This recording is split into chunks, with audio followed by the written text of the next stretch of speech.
gap down was 446.35. That was the huge gap down. I told you. If you look at my screen, that was based off of here, here, here, and here. And I told you earlier today when I did these last 6, I said this is the gap down, didn't I? Same thing. So take a look. If you take the top of the chart, and I want you to literally go to the top of this wick, go to drawings, trend line, go right across the board. Look at this thing. Got it. All lower lows. See them? Yep. So just be careful. Let's look at the 2-minute.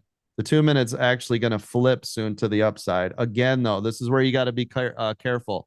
Same thing yesterday. Now, yesterday it actually formed a full cup and kept on running. So that was tremendous. Just be careful, man. I'm just telling you, if you guys are going against the grain, you're more likely to get burned than if not. But if you like the trade, make the trade, have a tight stop until it looks good, and then you can loosen up the stop. Does that make sense?